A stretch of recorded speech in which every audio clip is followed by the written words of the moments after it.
Hi, Sean Malone here, Crisis Response International. I'm standing here in our equipment yard here in Wilmington, North Carolina, and I want to show you something really exciting. You know, it started with a dream about 11 years ago, where not only did we want to bring relief and relief teams and meet the urgent physical needs of people caught in the midst of crisis and disaster, but we also wanted to meet the urgent spiritual needs of people. What I'm standing in is our new Mobile H.O.P.E trailer. We just had this built down in Georgia, just arrived here on the base today. And this is so exciting, guys. We would have had it here earlier, but the hurricane hit the factory that it was in. But it just arrived today, and I wanted to show you guys this right away. Can you imagine being out on a disaster site and not only serving hot meals and meeting the needs of people who have lost everything, but actually being able to pull up with this Mobile H.O.P.E trailer, and worship and prayer is permeating the base camp, and responders are getting refreshed, and victims and homeowners are coming into that atmosphere on the base camp, getting a hot meal, getting supplies, and then being able to come into the presence of God, because guys, that's really what people need in the midst of crisis and disaster. I know that not every single one of you have had the opportunity to deploy with us and stand there with a homeowner when they've lost everything and there's absolutely no hope and there's just absolute despair. I just want to say it's such a privilege and an honor to be an extension of your generosity in times of crisis, to go around the world and to respond to disasters domestically and partner with you guys. And I want to say thank you to each and every one of you who saw the vision, this literal vision standing here behind me. This is the manifestation of it, and you guys gave specifically to this Mobile H.O.P.E campaign, and now it's a reality. I just want to say thank you so much.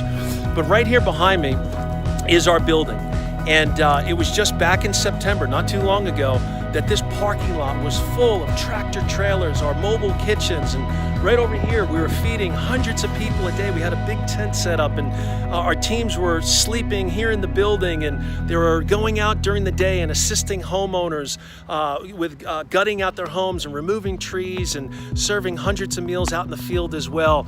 And I just want to say thank you to each and every one of you who deployed, but also to each and every one of you who gave to this deployment here in Wilmington, North Carolina, and helped us meet the urgent physical, spiritual, and emotional needs of the people here in Wilmington, North Carolina. Thank you so much.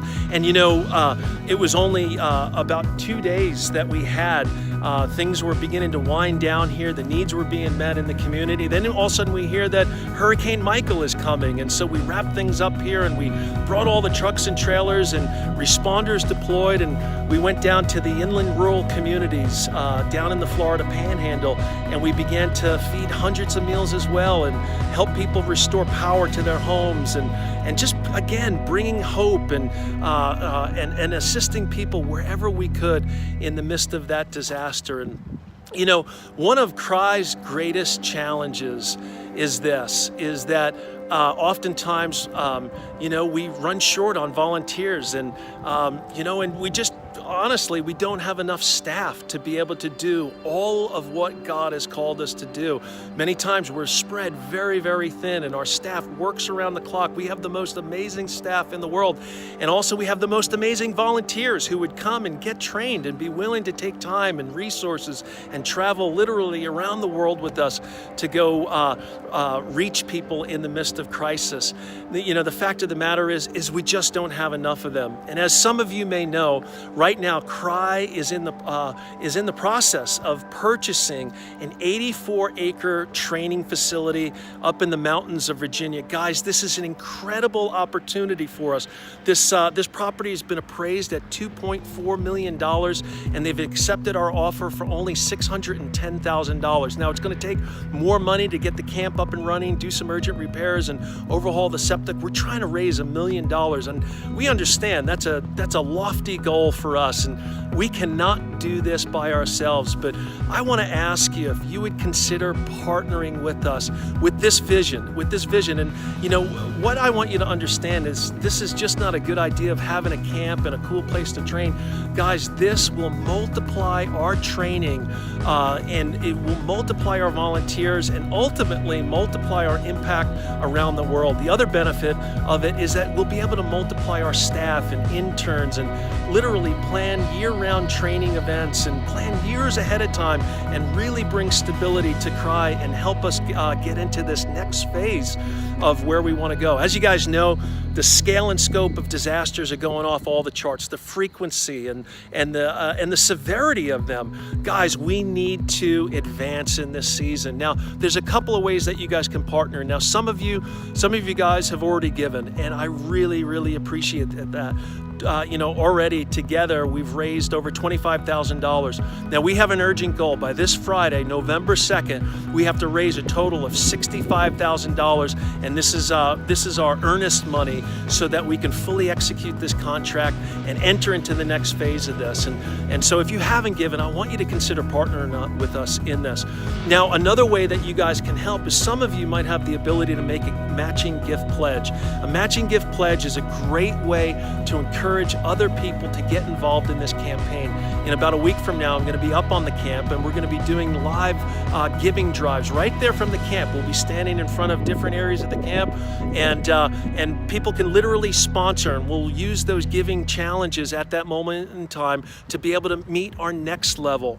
Now, some of you, you know, you might not be able to give a matching gift, but you might know somebody who might want to get involved. Guys, we can't do this by ourselves. The goal is too big. The vision is too big for us alone, and we wanted to reach out to you guys. Another way that you can help as well is that you could reach out to your social networks. Maybe you know people of influence in your community. Maybe you're an enthusiastic, you know, sponsor of CRI, or even a trained responder. You know, we want to encourage you. Please pray about opening up your home and or a location in your city to where we could have a fundraising gathering, where it could be maybe a simple thing as like a breakfast or a dessert, and then myself or another CRI delegate will come to your city, and we could share the vision of CRI, what training looks like, why we train, and then what deployment looks like, and then ultimately share the vision of this new training facility that CRI so desperately needs. We have to move out of this building here, right here that you guys are looking at. But guys, this is an incredible dream, this incredible opportunity that CRI has in this season to multiply. Just like this trailer right here behind me, it was a vision, it was a dream that we had, but it took partners to make it a reality. And so I just want to invite you into that. And again, I just want to say thank you so much for all of our volunteers, all of our awesome staff, all of you who have given so generously over these last couple of months with these last couple of hurricanes and storms. And we just thank you so much for all your prayers and all of your support. God bless you.